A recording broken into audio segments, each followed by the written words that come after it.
beda ya.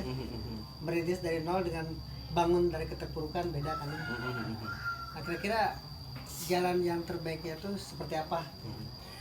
Jadi gini ya, ketika orang misalnya untuk menjadikan dirinya hebat, menjadikan dirinya bangkit, menjadikan dirinya sukses, atau dia diambang memiliki atau bisa menguasai segala sesuatu yang sesuai dengan keinginan, ketika terpuruk, ketika terjatuh, ataupun ketika dia dianiaya ataupun dianggap diremehkan, pada dasarnya jika memang dia cerdas, sebenarnya memberikan ruang lebih lebar untuk menjadikan dirinya sukses. Ketika orang punya organisasi lalu terjatuh dan dijatuhkan, pada dasarnya organisasi itu sendiri memiliki ruang yang lebar untuk dia menjadi lebih hebat, menjadi lebih maju. Artinya ketika dibikin terpuruk, dijatuhkan, dihujat, punya pemikiran yang lebih baik, punya kesempatan pembelajaran daripada kegagalan yang sudah terjadi. Paham, A? Insyaallah. Ketika dihina itu sama dengan orang yang menghina AA, memberikan ruang AA menjadi lebih baik. Ketika AA berpikir lebih baik, ketika AA bekerja lebih baik, ketika AA berusaha lebih baik. Cuk orang Sunda mah hitung-hitungan gemuk. Namun orang dihina, digemuk, kudu sukses. Pohon yang ditebang, dia akan muncul tunas baru, pohon baru, ranting baru, daun baru, bunga baru, dan buah yang lebat. Paham tak? Insyaallah. Terjawab sudah oleh yang dia. Barakallah. Menjadikan dirinya lebih hebat.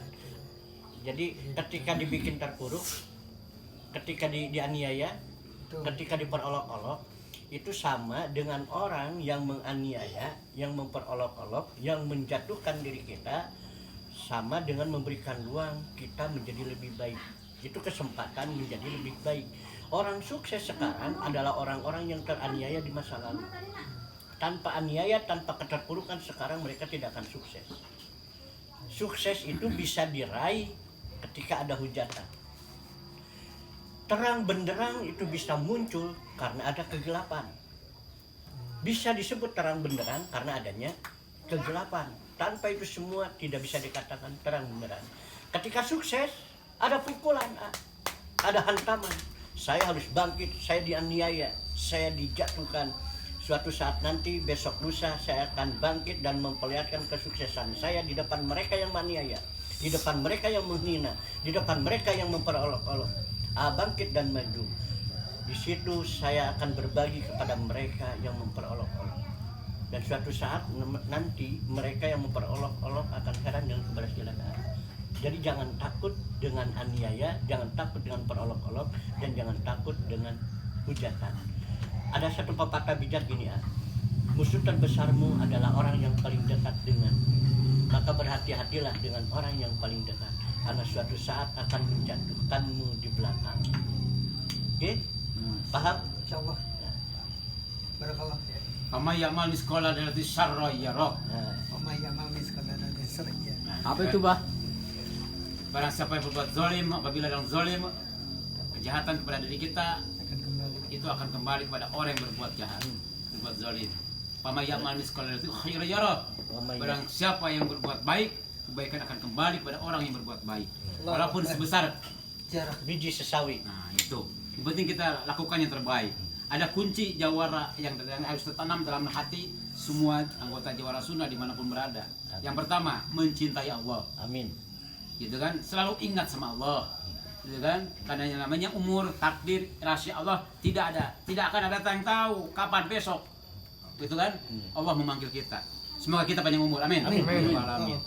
Mencintai Allah, selalu ingat pada Allah. Jangan lupa sholat 5 waktu. Ya kan, di samping ada sholat tahajud, sholat sunnah gitu kan, dan sholat duha dan lain sebagainya.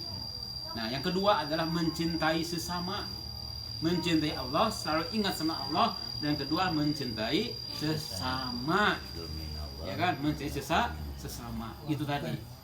Kita harus saling mengingatkan. Mencintai sesama itu banyak, luas. Gitu kan? Perbanyak sedekah. Gitu kan? Seperti itu. Yang ketiga apa? Memperbaiki diri terus menerus. Namanya orang, manusia tidak luput daripada hilaf dan salah. Kalau kita selalu mengingatkan, gitu kan, insya Allah kata orang Sunda itu ayah panganyet, ya kan, mencintai Allah. Yang kedua menyayangi sama, yang ketiga memperbaiki diri terus menerus. Yang namanya orang pasti ada salah, bener kan? Ada lupa Subhanahu wa ta'ala. Itu tambahan, Bu ya. Itu 3 kunci yang harus tertanam di jiwa-jiwa Jawara Sunda. Mencintai Allah, selalu ingat sama Allah, menyayangi sesama, saling mengingatkan, gitu kan. Yang ketiga memperbaiki diri terus menerus. Jangan pernah bosan, gitu kan. Jangan pernah patah semangat, pernah berbuat dosa manusia, tapi tetap diri kita harus selalu disayangi oleh diri kita sendiri, memperbaiki diri terus menerus. Jangan pernah patah semangat, apalagi putus asa. Sekian, Ustaz. Terima kasih. Itu tambahan dari Abah. Assalamualaikum warahmatullahi wabarakatuh. Allah.